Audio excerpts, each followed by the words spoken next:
Thank you so very much. And yes, I was brought up a Buddhist, and I wish I had have kept the first time I ever tried to take notes with Lama Yeshe. And I think I was there at a teaching. I was 10 years old, and I managed to write 1.5 lines before I just became totally overwhelmed. Um, so yeah, I was brought up a Buddhist, and I've been the SPC here at Lungri Tangpa Centre in Brisbane for about 24 years. And so, yeah, I'm just trying to shove everything I possibly can into today's class. Huge welcome to the American students. I'm very excited to be hosted by another centre.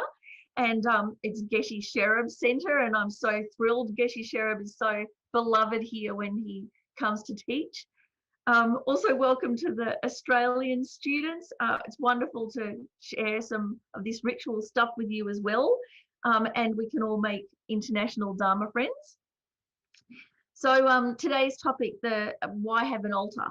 And I thought I'd start with, if you remember back in the days when we used to go traveling, and if you've been a tourist and you've gone into a temple or into a church, and sometimes they have a sign saying, this is a living church, not a tourist attraction. And it's because the actual, the practitioners, the devotees, when they go, all the tourists umming and ahhing and being all disrespectful. But often they'll have the practitioners in the center and all the tourists go around the outside. And so when we go to these places, like, why do we even go as a tourist? It's to be inspired and changed. And when we think about our altar too is a living practice. It's not just an interior decoration thing, although it's, the more beautiful it is, the more inspired we are. It's not a chore. It's not something that we have to feel guilty about. Oh, I really should have an altar, but I've just ran out of energy. It's a living practice. It's a living process that we can really engage in. And it's like having a bit of biofeedback about how we're going in our life, because it's an expression of our inner reality. So in terms of, not being judgmental about it, but just actually learning about yourself, because it is a feedback mechanism. The main thing about an altar, the altar, setting up an altar isn't the practice. The altar is a reminder of the practice. So whenever we see the altar, then we're reminded, oh yeah, this is what I'm aspiring to. And we all need reminders, right? So it's a memory prompt. What our goals are, what we're trying to become, remind us of all the universal qualities of the Buddha. It connects us with that really deep meaning that it's so easy to get distracted from. So some of you might already have an altar. Some of you might have thought about it and ran out of energy. Some of you might be going to Dharma centers and wondering, what are all those mysterious objects up there on the altar? So hopefully we'll be able to demystify some of those today. The main thing about having an altar is it's a way to accumulate merit. So we need merit. We need stores and stores and stores of merit, which is like spiritual energy or spiritual fortune, to be able to develop and progress on the path. You might think it's a little bit quaint maybe, or just like a cultural thing, or even some people get quite uncomfortable thinking it's like worshipping idols, or being a Buddhist isn't about what's out there, it's about what's within your heart. So actually the way that we can think about an altar is that it's like a mirror. It's a mirror of our qualities, and especially whenever we look at a Buddha statue, when we look at it, it's not just a Buddha statue out there, but any resonance that we have with that statue is because something is connecting with that from within us. So it is a mirror of our potential. What we're looking at is ourselves in the future as a Buddha. So what we'll have a look at is the essential components of what goes on an altar, so that you can feel really confident to set your own up and get excited about the whole process, where to put it, how to arrange it. And I wanted to say a little bit about the power of holy objects, the power of place. So we've got about, I don't know, 40 minutes of the presentation, and then at least 20 minutes to be able to have question and answer and discussion. So if you've got questions, you can type them into the chat. If you, at the end of the presentation, if you wanted to ask the questions in person, we can do that as well. So I'm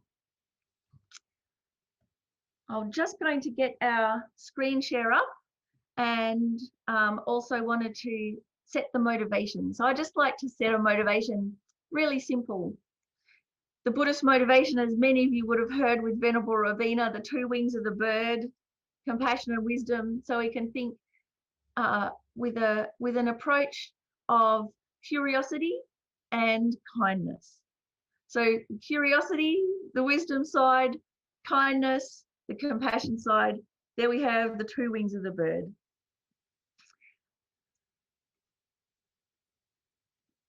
Okay, so here's our screen share. The Dharma Toolkit. And yes, everything starts with His Holiness, the Dalai Lama. So we're going to start with His Holiness.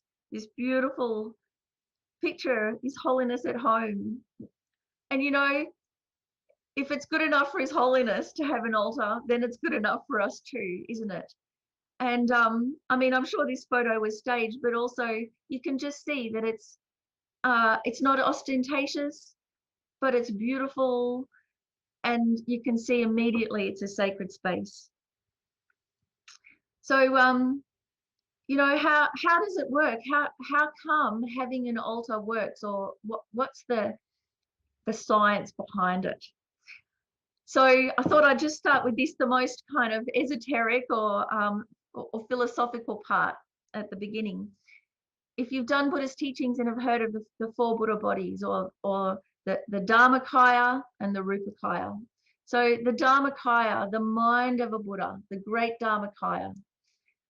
Wherever a Buddha is, which is everywhere, the Buddha's mind is everywhere, not separate from the Buddha's body. So that means the Buddhas are here all the time without obstruction. But how often do we remember that? So the altar is a reminder that the Buddhas are here with us all the time. They love us. Their sole purpose is to help us. So from the great Dharmakaya, the Buddha's mind, then the expression of that is the Buddha's body. And so the subtle body, the Sambhogakaya, the body of light, the body that teaches in the Pure Lands, that is, I suppose you could say, eternal because it can't degenerate. But, you know, for us mere mortals, it's difficult for us to connect with that Sambhogakaya, body of light, the rainbow body. How many of us get to see Chenrezig in person or Manjushri in person? We just see pictures. So the Buddha statues are the Nirmanakaya aspect for us. So we have a statue of physical form made of metal or wood or concrete or gold. And that's the Nirmanakaya form, the form that we can relate with. But for a realized being, like for someone like His Holiness the Dalai Lama or Lama Zopa Rinpoche, when they see a statue, they don't just see a metal statue. They actually see the Sambhogakaya form, the actual Buddha, the actual Chenrezig, the actual Tara. So I'll tell you a little story. When Lama Zopa Rinpoche came to Chenrezig Institute a while ago, and as he was going up the stairs to the throne, to sit on the throne, you know, he pauses halfway up the stairs and very intently looks at the altar, and he looked at the Tara statue, life-size Tara statue there, for a very long time. And it was like Tara and Lama Zopa Rinpoche were having a conversation. It was so intense. And then he turned around and he said to one of the nuns, the Tara needs new clothes. And it was as if Tara had gone, "Hi, Rinpoche, look at me." And what had happened, of course, all of the beautiful brocades had metal thread in them, and it all tarnished because it's the tropics. It lasts like 3 months, and suddenly all that gold turns to grungy black and green. And there's Tara in this grungy black and green, no gold, no sparkles, no nothing. And Lama Zopa Rinpoche having this conversation. So, you could just about see that happening. So our lamas, they sometimes you see they're listening, and who they're listening to is the Buddhas, the actual holy beings right there that we just relate to with the statues. Also, when Lama Zopa Rinpoche, gives someone a statue, he'll often say, "Oh, this one wants to come with you." So, this Manjushri had said to Rinpoche, "Oh, I want to go with that one." So then he gives it to you. Okay, so now back to the screen share.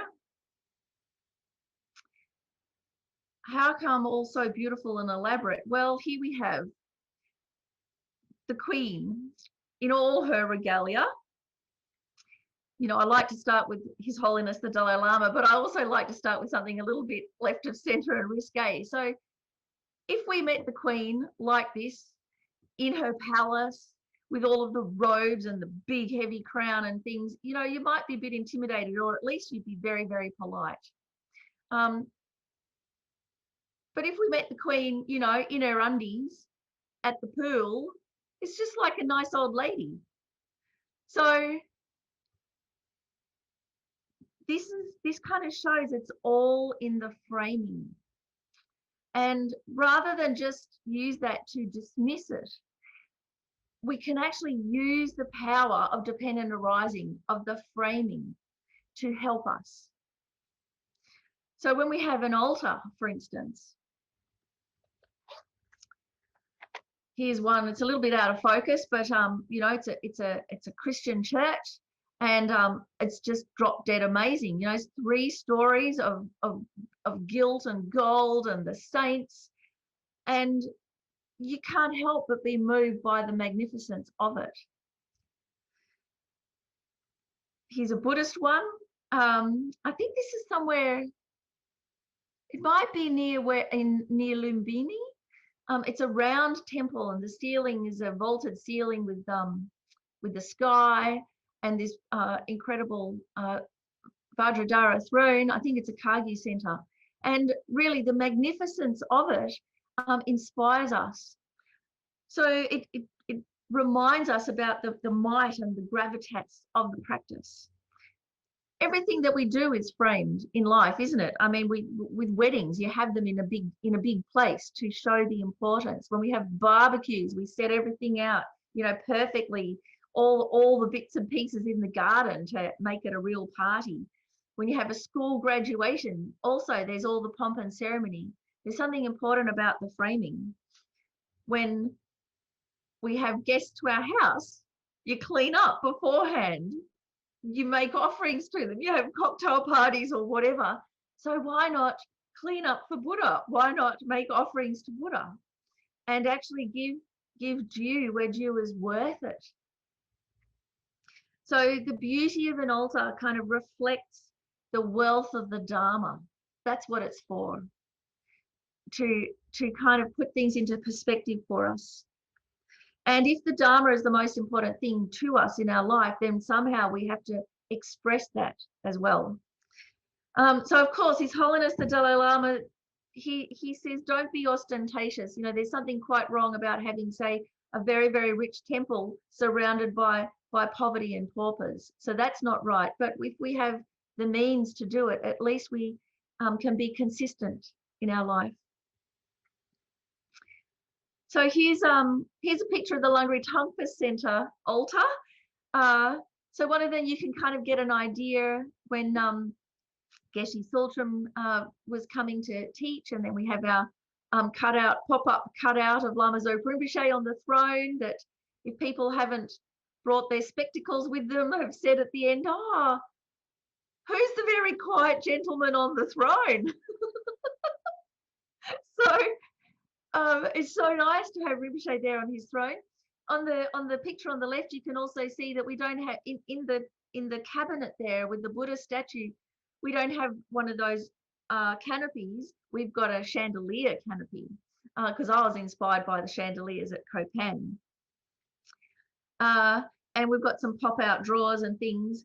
So, you know, the power of place is important. And if you ever get a chance to go to an actual Dharma center, please take the opportunity, because when you go into that place, the power of the holy objects, it's different from ordinary objects. And we'll go into that in a moment of why. But you'll know, you come into this place and you know it's a sacred space, and you feel like you've walked into a pool of calm. And I know for me, it takes ages for all the bits and pieces to appear to me. I'm quite overwhelmed by it. We associate so many things with the power of place. If you've ever, you know, had an argument or broken up with someone, often the restaurant that you broke up in or something, you can never go back again because it's associated with trauma. We associate so much with the power of place. And so with a temple or a Dharma center or your own altar, you can build all these positive associations. And all you have to do is just turn your attention to it, and immediately you're inspired, you have energy. So an altar has representations of a Buddha's body, speech, and mind. And then the photos of the gurus, and then a range of offerings. So whether it's a temple like this or whether it's just a little shelf in your own house, you can have all the components of an altar right there.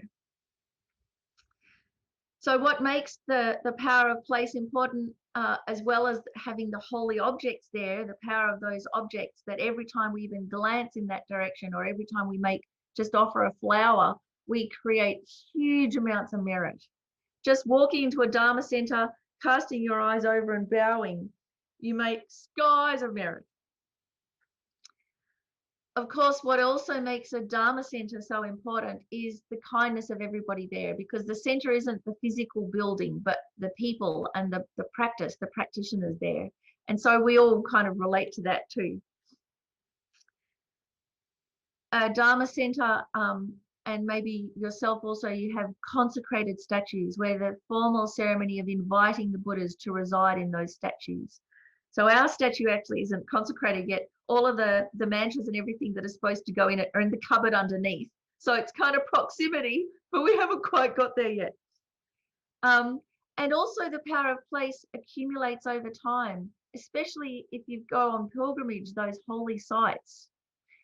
Years and years of practitioners arriving there creates a power as well. And so your own altar can create a power like that as well. It's not a matter of belief. Animals experience it.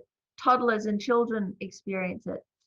And it's also, of course, it's not just Buddhist altars, but when I went overseas to many of the churches in Europe, you walk in and you have a real feeling, and especially the statues to the Virgin Mary and the little altars to Virgin Mary. Sometimes I felt they were like green Tara, and other times I felt they were like white Tara. So I'd be there saying my Tara prayers, and everyone thought I was just, you know, doing the rosary.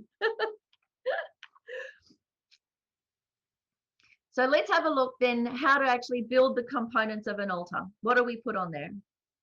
So first off, the Buddha statue in the middle, or a picture of the Buddha, a photograph. But the form of the Buddha should be in the middle, because this is what we're aiming towards, to transform ourselves into a Buddha.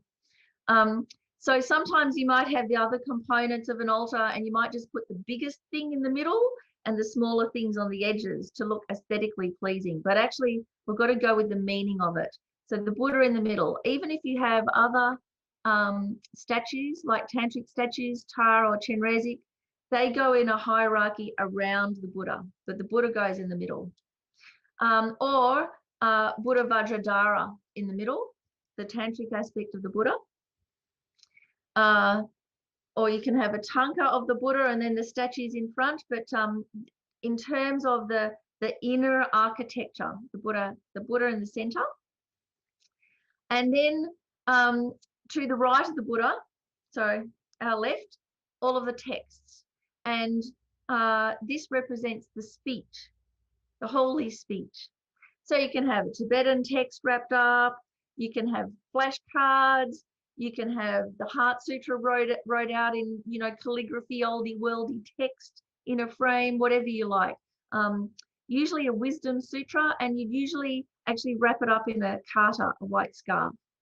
So that's the teaching, the holy speech of the Buddha.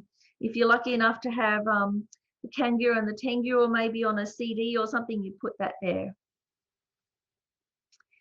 Then on the other side, on our right, the stupa, and that represents the mind of a Buddha.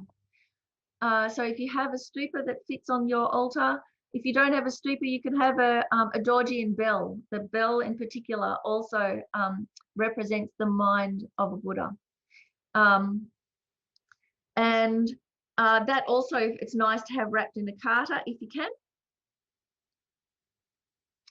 Then at the top, the gurus. So because nothing's higher than the gurus. So His Holiness the Dalai Lama, or if you don't have room, then in the front. So you can have it radial. But what we're doing, the hierarchy trains our mind. Then offerings of light. So whether you have tea lights, I personally wouldn't have a naked flame. I like the electric ones because we don't want to have an auspicious purification of the building burning down. So tea lights, offering of light, even if you just come into your room and you switch the light on. Then water bowl offerings. So we'll talk about offerings next week, but the water bowl offerings is usually 7. Any type of bowl, I like crystal ones personally. Or if you have a daily practice commitment where you do a self-generation, then you have the tantric offerings.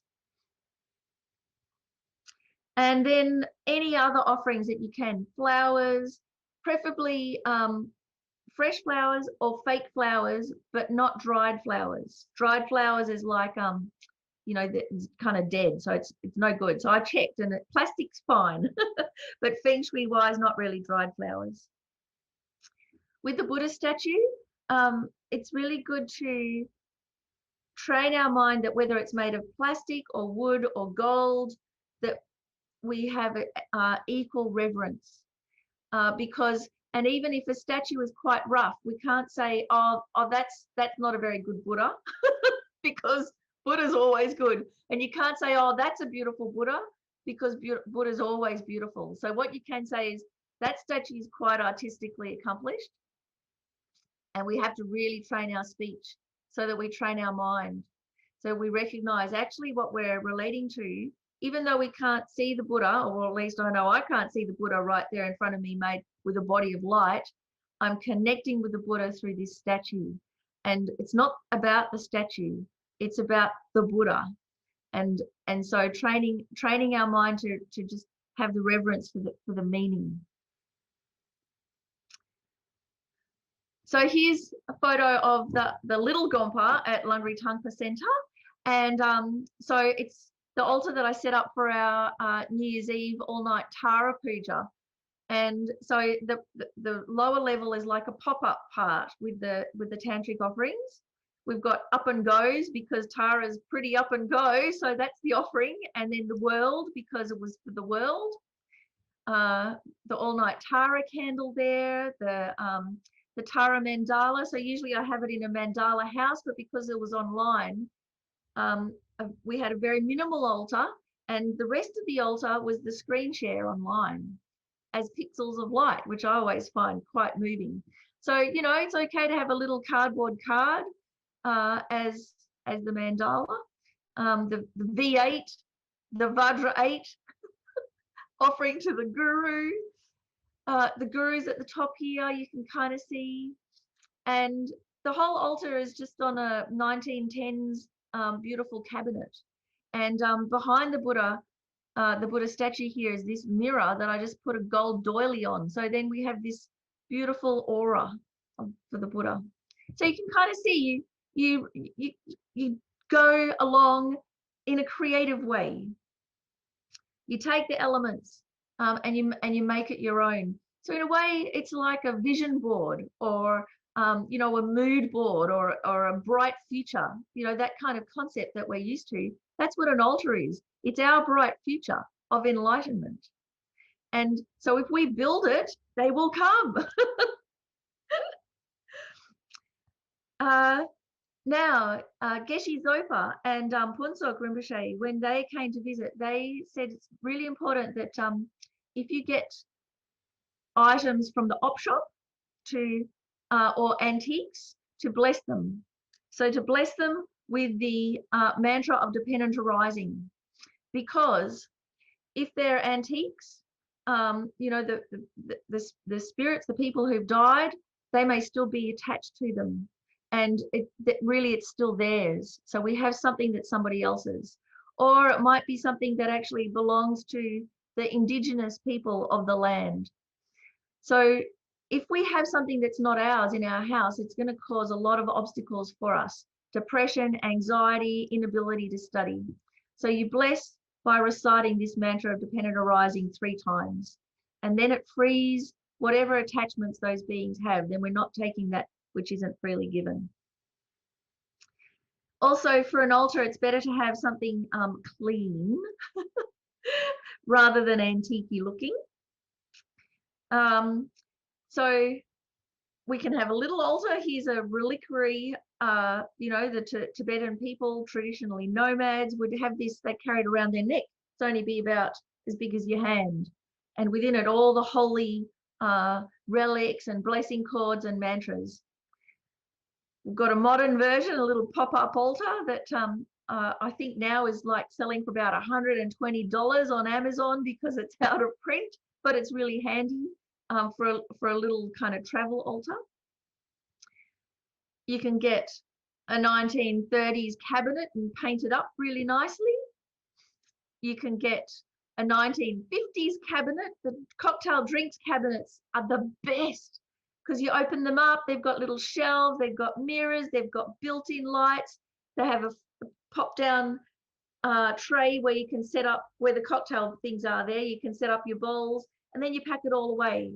And so if you live with people that an altar is a bit too confronting for them, then it's okay. It's perfectly fine. Also, medicine cabinets are great. They're a little bit like having the icons, aren't they? You open them up, do your practice, close them again, everybody's happy. Try to have your altar hip height or higher. So you're looking up, not looking down. And certainly if you have your altar in your bedroom, don't have it lower than the bed, or you'll be continuously falling asleep in meditation. So it should be high. We should be looking up towards it. But also something, you know, that you're involved with. What else? Oh yes. So then I thought, so here's my altar, because I have the Lungri Tangpa Center altar, the traditional one that I get to make offerings and, you know, build up for pujas and things like that. My altar at home is very, very basic, and it's a radial altar. So in the middle here is this statue that Lama Zopa Rinpoche gave me, and then out radiating from that, Chenrezig, my kitchen fairy, the Virgin Mary in a 3D postcard, then radiating out the Lamrim texts and some stupas, nice lovely skull someone gave me to remember impermanence, radiating upwards the ashes of my dead mum, my mum with Lama Zopa Rinpoche, the teacup she drank her coffee from. So it kind of all radiates out from this statue of Amitabha. And so my offerings that I've got is French perfume, because I love perfume. I don't have offering bowls or anything, but I've got lots of perfumes to offer. And all the rest of the books, you know, in the house, they're just on the shelves, but the altar at least has this glass cabinet door. So I am kind of showing respect, but it's a very informal altar. And, you know, that's just how it is. Here's another one. I was making some little altar vignettes.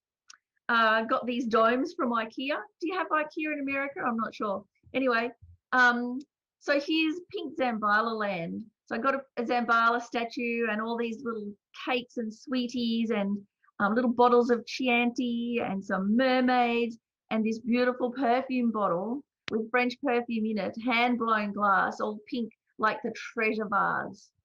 So we've got about 6 or 7 of these, and when Venerable Rabina taught online for us, then I'd offer these to her on each session instead of the mandala. So, you know, this is my work in progress, little mini altars.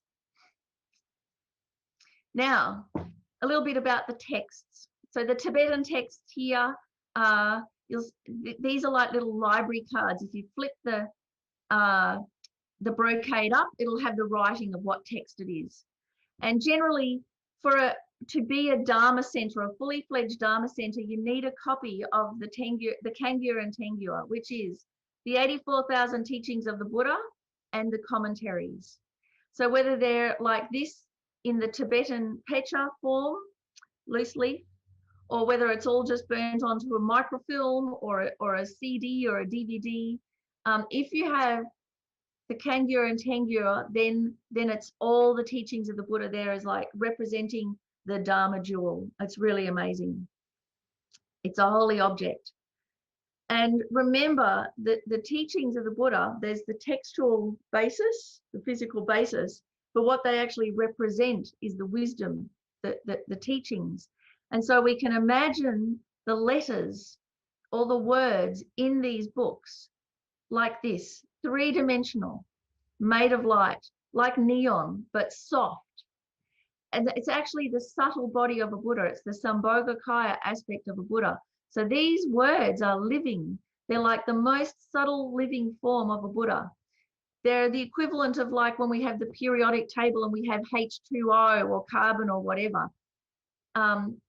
That's like the seed syllables of chemistry. This is the seed syllables of compassion. So when we look at these texts, we can think all the words, they're alive, they're made of light, they're 3-dimensional, they're all singing their own sound in harmony, like the harmony of the spheres. So every time you bow down, wow, wow, wow, what a blessing. Then the stupas. So there's the 8 great stupas, all different types. These are in your notes. The stupa has this resonance with the body of a Buddha. The proportions all mean something. Every little step and everything on here means something. So just to give you an idea, down the bottom here, the 3 steps, the 3 jewels of refuge. These 4 steps, or sometimes the 4 lotuses, represent the 4 immeasurables. Up here, the grounds and paths. You know, up the top, the wisdom and compassion, the sun and the moon. So actually the entire teachings on the path to enlightenment are here, represented in a stupa. The architectural expression of a Buddha's mind. So this stupa apparently is called the Great Stupa Dharmakaya, which liberates upon seeing. So that's the architectural drawing of it. Here's an example, a drop dead gorgeous example. So this is at Kopan in Nepal. So one of them is Geshe Lama Konchog's stupa and the other is Lama Lundrup's stupa. And again, you can see it's all in the framing, isn't it? Just the magnificence. It moves the mind, it touches us. So it's kind of like using the power of exposure or advertising for good rather than evil, you know, so that we have these imprints that go right to our subtle mind.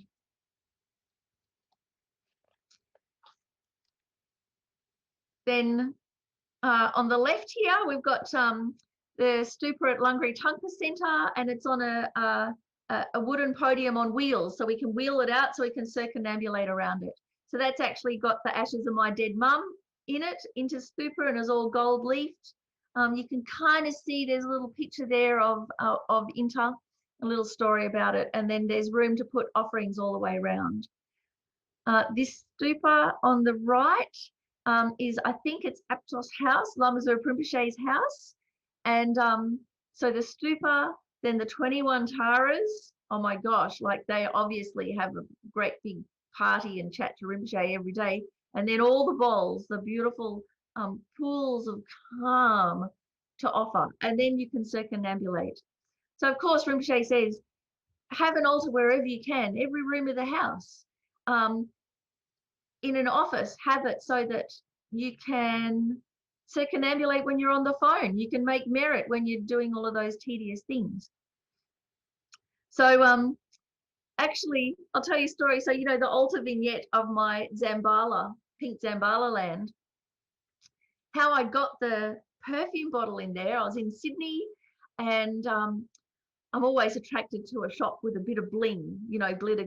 So I found this amazing looking jewelry shop and things. I was like, oh, what's in there? And I went in and they had these incredible hand-blown perfume bottles. And so I'm asking about the perfume bottle, and the person at the counter goes, oh, are you Miffi? What? And they said, oh, yeah, I've seen you, you know, I work at the Great Stupa in Bendigo, and I've seen you at Lama Zopa Rinpoche's retreat. I'm like, oh, okay, so this is a good sign, right, for getting the perfume bottle for Zambala. And what I noticed, what they had in the shop, all the beautiful jewels and watches and whatever in the cabinets around and in the middle. And on the top of the cabinet, so the cabinet's, you know, 6 foot tall, on the top of the cabinet, they had a stupa. So that everybody that came into that shop, without even knowing it, circumambulated the stupa as they're looking at the bling. It's so fantastic. So, of course, I bought the bottle on the spot, even though it's incredibly expensive, because what skillful means is that. All right. So then the last little bit, just to blow your minds, what goes in the stupas. So what goes in the stupas is actually the holy relics. If you have a stupa at home, if you have a holy relic, please put it in there. Otherwise, if you have a stupa at home, you put in, say, Tibetan medicine or precious pills, or your old blessing strings you can put in there, or precious jewelry. So something really precious to go inside the stupa. But the holy relics, actually what a stupa is, when the Buddha passed into parinirvana, when the Buddha's, you know, left his body, left the Nirmanakaya form, he said, I'll leave holy relics so that wherever these relics are, there I am. So you never have to be without me. And so those holy relics, I think, were divided up into 84,000 relics that were spread throughout the 8 great relics that went to the 8 pilgrimage sites, and then spread out throughout the world. And so pretty much, you know, most Dharma centers have a holy relic, either of the Buddha or of our incredible holy teachers, Lama Yeshe, or, you know, from all these different lineages. So there are 3 types of relics. So one type of relic is like the bowl, the begging bowl, or the robes, or the bell and dorji, or something, you know, the mala of that great practitioner, that great saint. So that's one form of relic, and it's really precious to have something like that. The other kind of relic that we normally think about is just like the bones or the hair of a deceased master, saint, practitioner, the remains. But Buddhist holy relics also have this 3rd type called rigsul. And so what's inside these little tiny glass stupas, let's have an aerial view, are these. So these holy relics are found in the ashes after the cremation of the body. They're spontaneously appearing. So, you know, they're round, a little bit like pearls here. Here is the 5 wisdoms aggregates. Here, lots and lots and lots of tiny little relics with saffron in there. And so all of these different spontaneously appearing substances. I know Geshe Lama Konchog, his hair relic was like black shards of hair that turned into diamond. So these are really incredible. And when they first open up the ashes of the after the cremation, they are soft.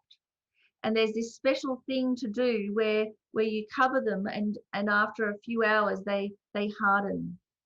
Otherwise they just disintegrate into the ashes. So one of the monks was saying, maybe it was with Geshe Rabton, I'm not sure, one of the Geshis, when he passed away, and they opened it up and there were the holy relics there in the ashes, and they all went to grab them and they just disintegrated.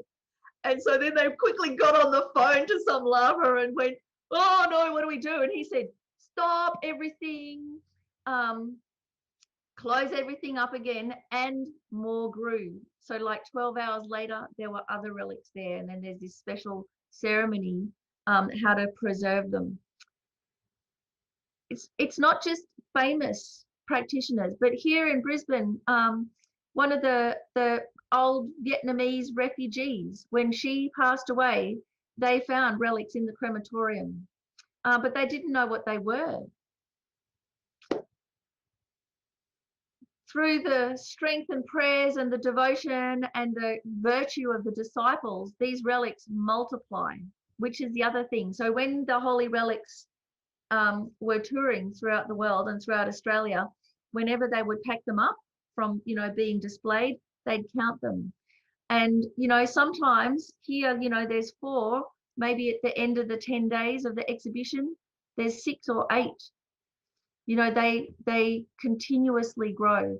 They're very extraordinary. And if you go if you're in the presence of these, you really feel different. So it's not to do with belief. I mean, animals are completely pacified. People from all religions are completely moved. And I know when Lama Zopa Rinpoche came to Chenrezig Institute, and I didn't know, but he brought the tray of the relics in right to the back of the Gompa, and my eyes were just drawn. 200 meters over there, just went, wow, what's that? And I thought it was because it was the bling. But it wasn't. That was just somehow I was able to connect and really feel something. So when you go into a Dharma center and you just cast your gaze and do a little bow to the altar, think there's probably a holy relic there that you're also creating mountains of merit. So, all the Buddhas, the countless forms of the Buddhas that are there, it's not so hard to bring our mind to the presence of the Buddhas when we have an altar. And last little picture is holiness. Beautiful altar here, very simple. The light offerings, the water bowl offerings, the photos of the gurus, the statue, the texts, Buddha in the middle, Lama Tsongkhapa, the gurus in front. Everything's there. It's so beautiful. So I hope that you feel a little bit more inspired and confident to build your own altar and kind of enter into this adventure. So I'd like to, we can have some questions now, question and answer. Please turn your cameras on if you want to ask in person, and then you can wave at me and I can just say, yes, yes, yes. Or put something into the chat. If you're shy, if you're lurking in the back of the room and don't want anyone to know you're there, put something into the chat. At least let me know who already has an altar. Which one of you has an altar? Oh, okay, 1, 2, 3, woohoo, just about everybody. And so what stood out for you today? What stood out for you about, this discussion about altars? Anything anyone would like to say, just wave at me. Oh, okay, so let's have Pauline. Oh, Pauline, go for it. Can you hear me? Yep. Yes. I've got a question. Where do you place flowers, the fake flowers, if you're putting them on the altar? Left or right, floor or? It's just an aesthetic thing. So wherever you like, wherever's going to work. Someone was asking me. And the mantra for dependent arising, is that in our gold prayer book as well? Yes, it is. It's right at the beginning and it's part of the speech blessing. So when we do our daily speech blessing, good. Yeah. It's like the Ali Kali, which is, the alphabet. Okay. And then and then the vowels, the consonants, and then the mantra dependent arising. So that's the blue mantra. Ah, thank you. Yeah. That's beautiful. Thank you very much. And let's see, Mary, did you have a question? I did. I didn't know anything about the radiating altar, so I learned something new. So that was really. I just made that up. So that's just my opinion. That's not a kosher altar, but I think it's perfectly okay to do if that's, if you're more like a mind map kind of person, it's going to resonate with you. So thank you. Thank you. It was beautiful. Thank you. Who else? Francisca, you had a question? Yeah, I have an antique dressing table that I use as my altar, but right smack in the middle it's got a mirror. So I haven't done anything with it yet because I don't know what to do with it. And I sit there and I look at myself and I'm thinking, well, this isn't right, so. Yeah, I think, see if you can get those gold doilies.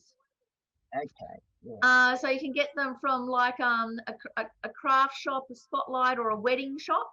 And so what they do, they're a little bit like, they have that effect like Russian icons of kind of having the halo, the offering gold, and you still get the light and the reflection from the mirror in the spaces.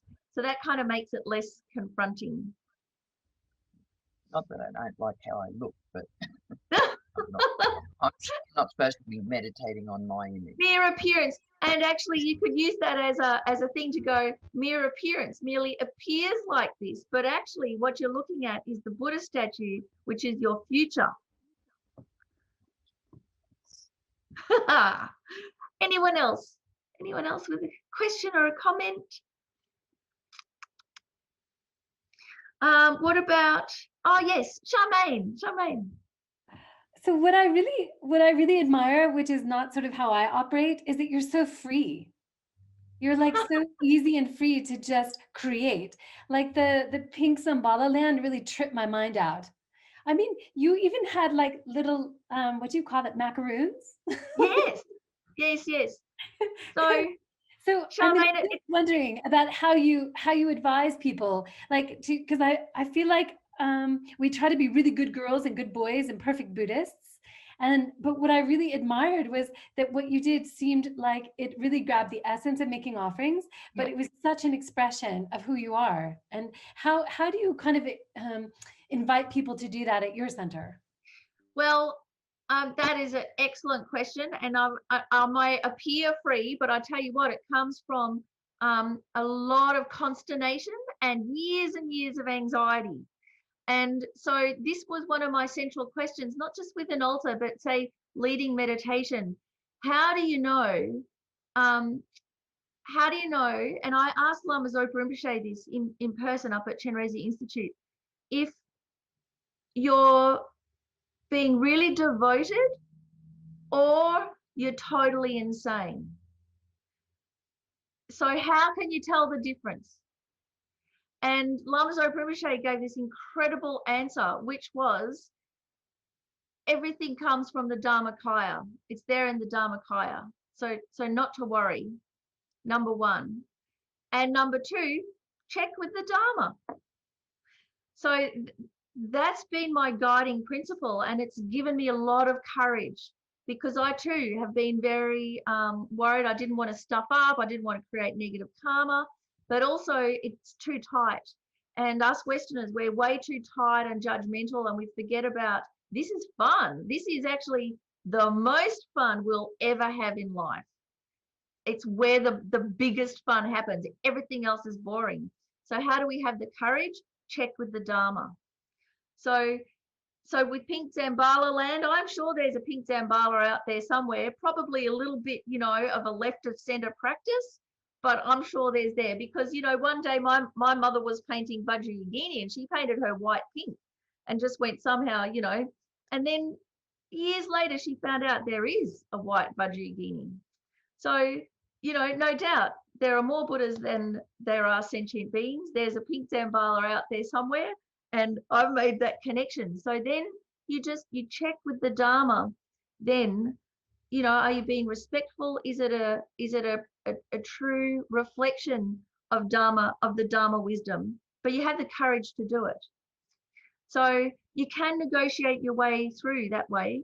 And because an altar is a living practice, if you go out on a limb and it's not right, you're going through the process of learning that. And so you might have some weird and wonderful things on your altar for a few weeks or a few months, and then wake up one day and go, that's not right. And that's because you've gone through a process and changed. So that's a good thing.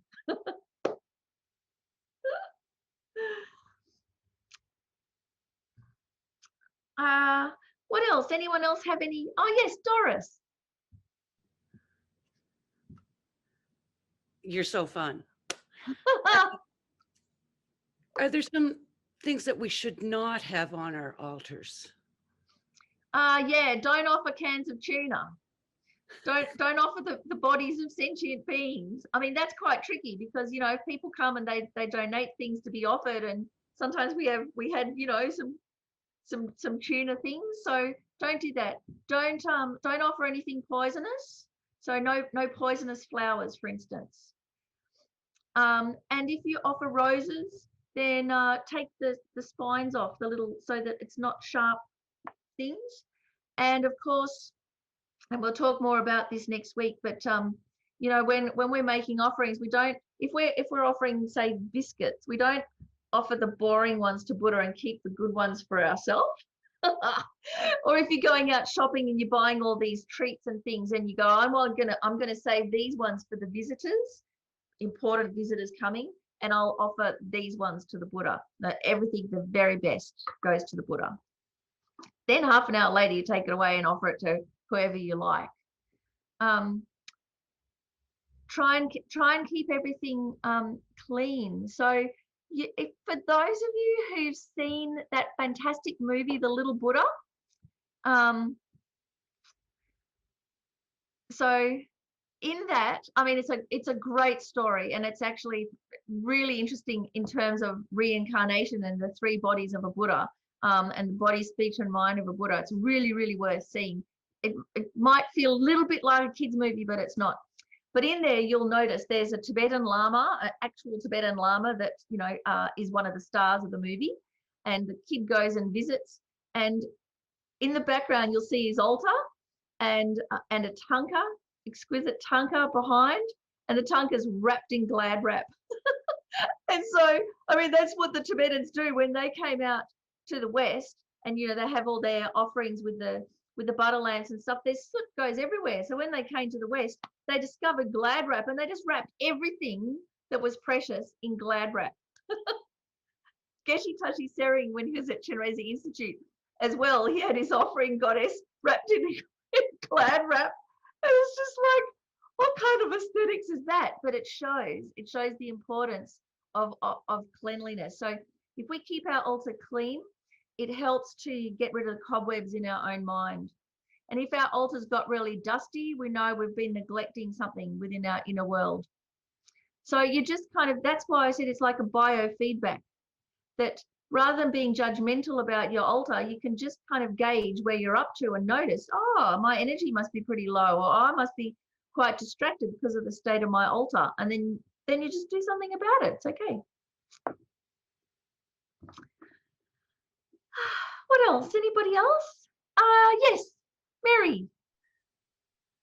I missed what you said about using the dependent arising mantra for antiques, but something I must have not heard correctly.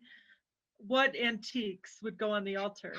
Oh, so antiques, if the altar itself like comes from the op shop, like the cabinet, the 1950s drinks cabinet, but also if you get, say, beautiful vases to put your flowers in, and they're antique vases, or I get a lot of our offering bowls from the op shop. Now, the Tibetans don't like that because they don't like secondhand things. But I mean, I love secondhand things because they're beautiful.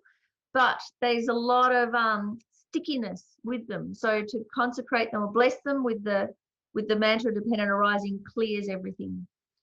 But that's just a really good general thing too. If you bring anything home from outside, from a shop, from a pawn shop, for instance. You get lots of beautiful little offerings from a pawn shop, and they've definitely got a history. So it releases the beings that are still clinging to it, that can't let go. And a lot of also, if you've ever been camping and you brought a stone back from the place, or you've brought, in particular, those things from nature, which you may have taken something from a nature spirit or a naga, then if you bring them into your home, you'll have disturbances. So there's all this stuff going on that, we can just make life easier for ourselves by just saying that mantra over everything. Oh yes, Pauline, right, there you go. There's the stoning question. So you've got some homework to do.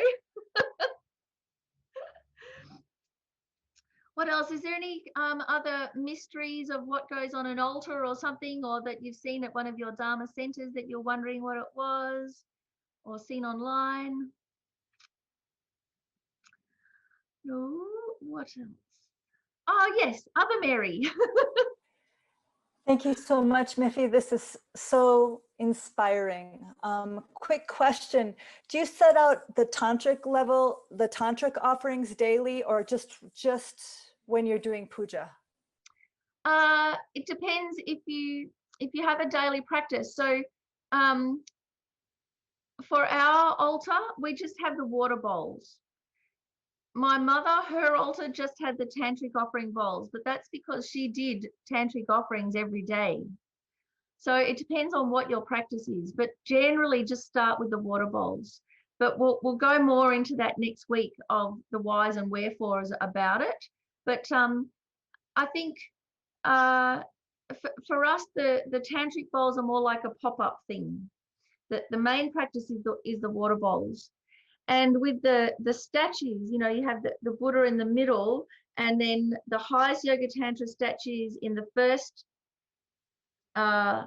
circle, and then the lower Tantra statues in the second circle. So you'd have your highest Yoga Tantra statues on either side of the Buddha, and then you'd have, Tara, Manjushri, and Chenrezig the next level around. So it can be either next to each other or coming down lower with steps. So a lot of those cabinets, they're great because you can make your own steps. So you'd Buddha at the top, and then each of the level down, and then either at the top or in the front, the photos of the gurus, and then Lama Yeshe. So he would always have the little Tonka toys of a plane and a car on his altar. So because, what did the Lamas do? But travel around the world for decades. So Lama Zoe Rinpoche would talk about the kindness of the aeroplane. And Geshe Tashi Sering would say, what are you talking about? It's just an aeroplane. It's not kind. So then they'd have this wonderful Geshe debate, as they're walking up the hill. So if there's something really important to you, so important offerings like perfume, and I was married to a perfumer, so it's pretty important. But also you can have photos like I've got a picture of Frida Kahlo, I've got a picture of Nietzsche, because they're also my gurus. But you just have it, you make sure that somehow you reflect the hierarchy so that nothing's higher than the guru, Buddha, Dharma, Sangha, and then everything else around it.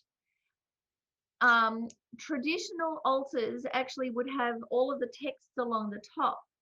So if your altar's in a bookcase, it's very easy because you have Dharma texts on the top, then you have the Buddha statues, then the shelf underneath you have your offering bowls, and then down the bottom, the cupboard, all the consumables. So that can work quite nicely. Otherwise, at least with the Dharma books, have them separate from the ordinary books, because, the results from the Dharma books are so different from ordinary books. So we've got to have the physical expression of that reflects it. So it's just on. Oh, Francisca, last question. Yes. Now, you were talking about putting relics and things into stupas, but I have a solid stupa that I can't put anything into. So how do I manage that with my, say, blessing strings and Tibetan medicine that I've got left over that I don't want to throw away? you can put them in a little box that goes under the stupa, and often if you have someone's ashes that have been you know, cleansed by the Lama, they go in a little box under the stupa or next to it, so that's okay. Nice little box, something pretty. A lot of the stupas, yeah, are solid, so that's okay. That traditionally though, they were made hollow, so you can put those holy objects in, but in the vicinity will do. So just a little quick dedication then. So let's dedicate all of our efforts of coming today and concentrating and so the energy that you put in and your good-heartedness. Let's dedicate that we can actually build a pure environment, so that we can by creating this outer environment and creating an altar, we can kind of reveal that pure environment in our mind, that potential. Let's dedicate that we can be inspired in this way by the three jewels and actually open ourselves up to the help and the inspiration of the three jewels by using this real divine form of advertising.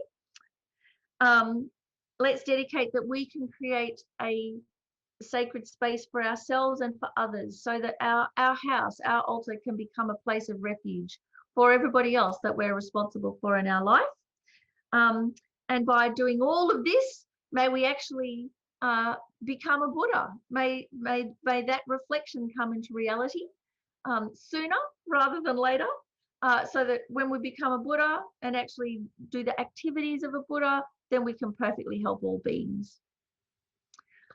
So thank you, enjoy, go forth and experiment.